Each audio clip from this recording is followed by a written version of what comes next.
Peace, family. I stumbled across this video on TikTok, and it was a lot going on in there. Back in the 50s, 1950s, an interview with Sammy Davis Jr. He was talking about the struggles that they had being respected as a people.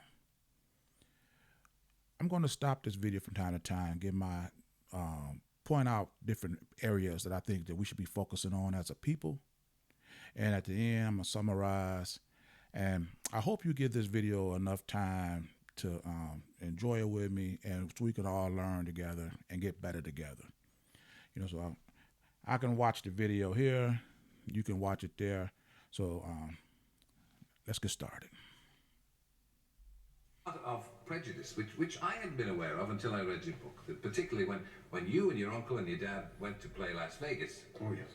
You play a hall in Vegas, or when it was beginning to expand as a great entertainment center. Yes. And you'd find that you couldn't stay in the hotel you were playing. No, there was no staying. You couldn't eat in the hotel. And I'm not speaking about 1930 or even the 40s. I'm talking 50s. Every big black star that worked Las Vegas and helped build it up. I'm speaking of Lena Horne, Nat King Cole, Billy Eckstein, the Mills Brothers, the people who helped not only that town but our business and contributed in such a way and would pack the joint. We could not walk through the front. This is in Las Vegas, Nevada, and you could not eat in the restaurant. To forget gambling, you couldn't get up to a table. They wouldn't allow you in the casino. That's the truth. That's ridiculous. Now let's open this up a little bit. Now this is in the 1950s. You had stars, Lena Horne, all these other talent that he was talking about, that you could come through the side door, even though the crowd is packed to come see black talent. But you couldn't eat there, and you certainly couldn't gamble there. You know how humiliating that is? And see, the thing is, because we have been stagnant as a people, we're standing still. They're still doing the same thing to us today that they was doing back then. Remember when Tiger Woods was at his peak of popularity? He had did an interview and said that he had to change clothes in the parking lot. Why? Because one of the clubs they was playing on the U.S. tour, it was a private-owned club. And one of the rules of this private club was they didn't allow black people or women in there. And even though Tiger Woods was at the peak of his popularity, he had to change clothes in the parking lot. And when they asked him how did that make him feel, he said that, well, the only thing I did, I asked what was the course record and who said it. And he was determined to win. That's how he was going to gain his respect. And this was Tiger Woods. This ain't Lena Horne. This ain't Sammy Davis Jr. This ain't Red Fox. None of the old Broadway people. This is Tiger Woods. But you using your popularity, your talent, to boost up their businesses, and they deny black people. You can't even eat in the building. But let's continue. So you performed, and then you had to go out the sideway. Out the sideway, down and the if you street had... to the ghetto. And that was the only place. But there is mixed emotions about that. And I guess I had to live to be 63 years old to realize it. That by integration, we lost a great deal. We gained a great deal when everything started to integrate in terms of acceptance and this, that, and the other. But in that, what we call, quote, the ghetto, was all our culture.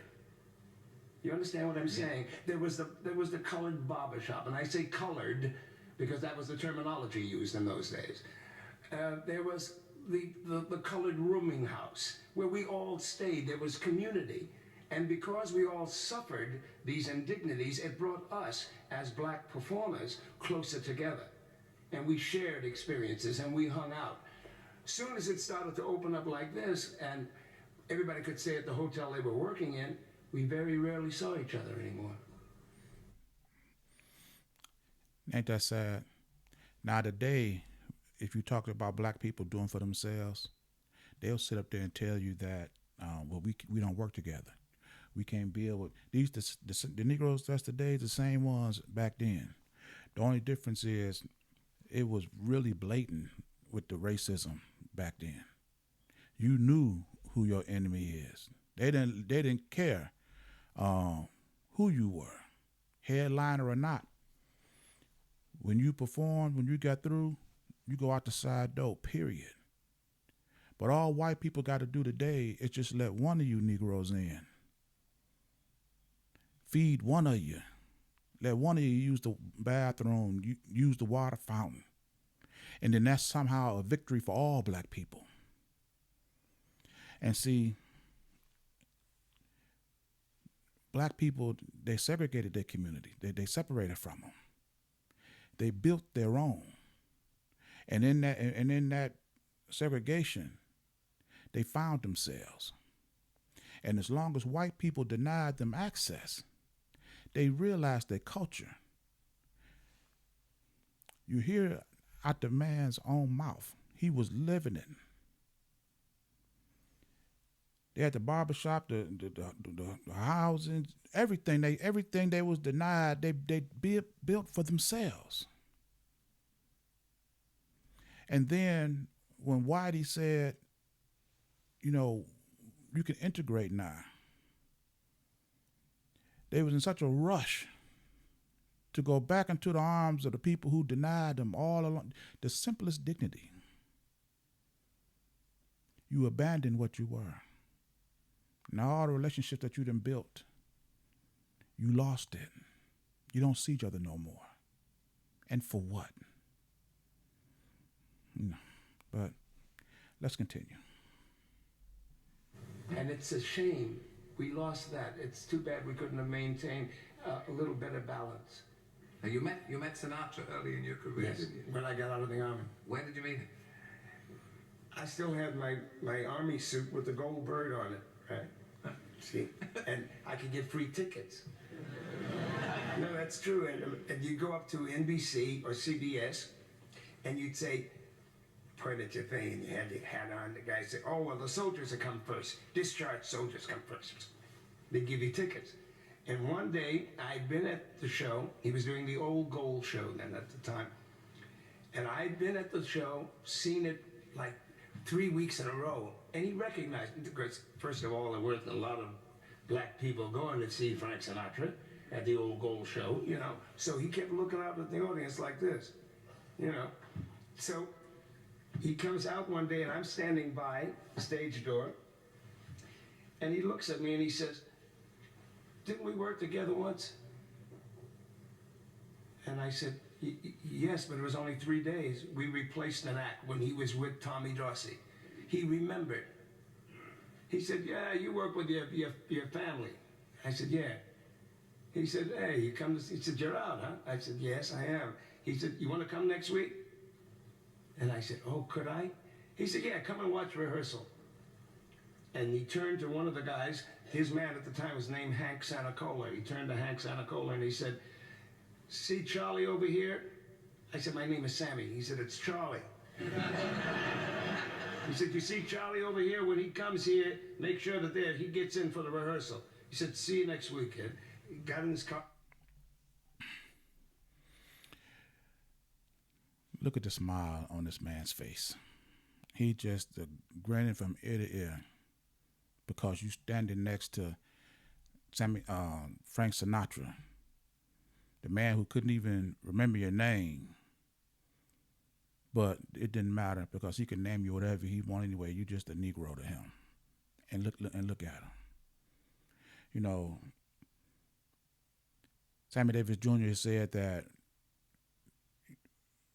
we gained a lot through segregation, and we gained a lot through integration. But the thing is, what you gain from integrating with our enemy, you lost more. And you couldn't even create a balance to go out here and integrate with other people, to feed their businesses while you packing their places with your talent. You're starving the places where you were, and you continue doing it until you had nothing of your own. You become your own oppressor. And you didn't just eliminated your resource. You eliminated your reason for them to respect you. Because when you abandon your own for the sake of going to your oppressor, and you can't support businesses to sustain your own existence because you such a rush to support the businesses of your oppressor, you think these people are going to respect you? And when you look at the state of black people today, do you think that was a wise decision to make? And like I say, and you sitting up here, you can remember everybody associated with Sammy Davis Jr., but all he had to do was make up a name because he didn't think nothing about you.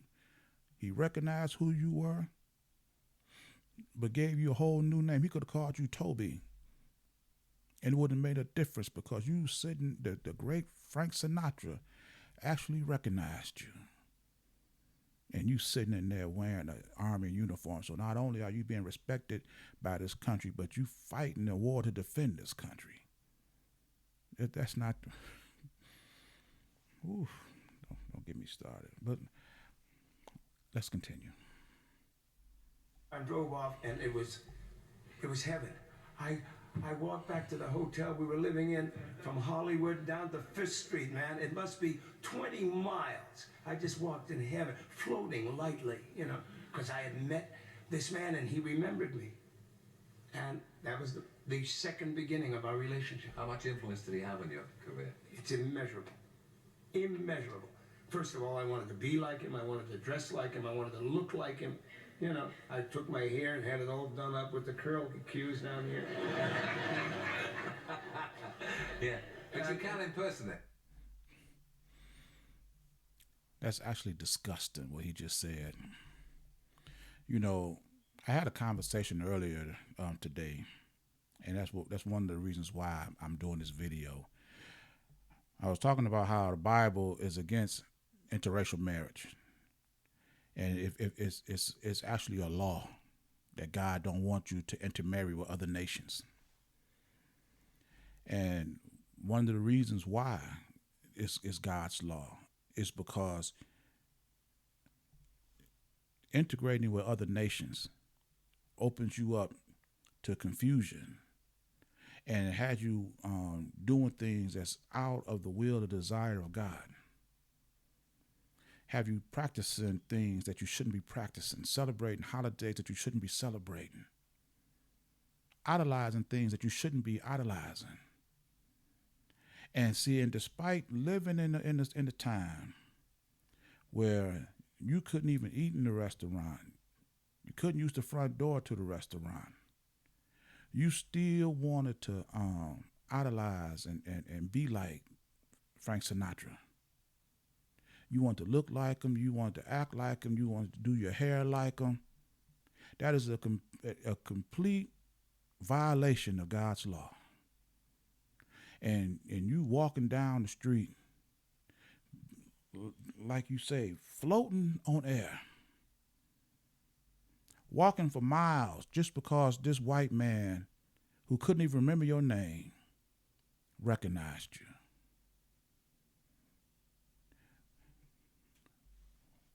When you look at what we are today and the decisions we made yesterday, we can see right now whether these decisions was sound or not. And going forward, we need to take these decisions and make them so that they do work. We have tried every other way. And see, and you have people in position because see now they take celebrities and they sit them right alongside the president. You see political candidates picking celebrities, rappers, comedians, actors, athletes, and because they did that, that blind the people. It deceive them, making you think that just because they okay with Sammy Davis Jr., you think they okay with all Negroes, and you give them their support. We have to change. We have to change this mentality. But this is the final part. Let's finish this up.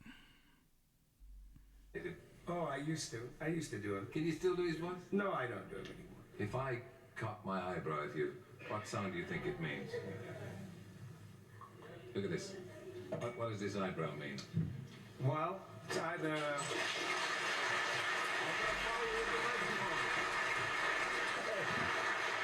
You had a lot of prejudice.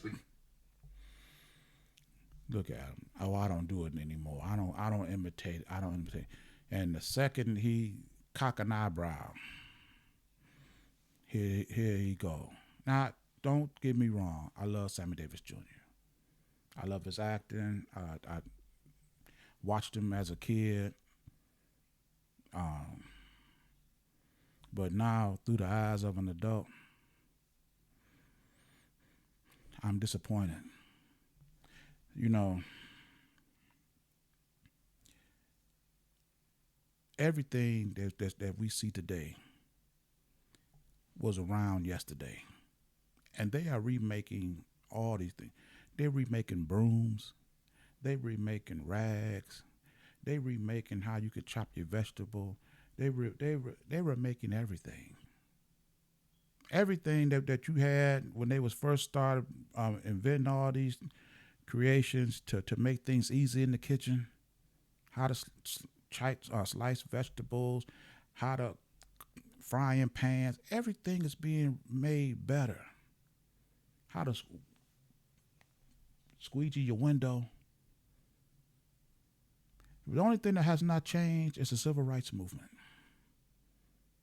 You Negroes was marching for your freedom 60 years ago, protesting and boycotting 60 years ago.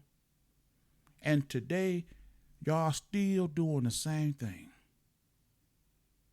It makes no sense to be paying an organization to ask somebody to give you access to places that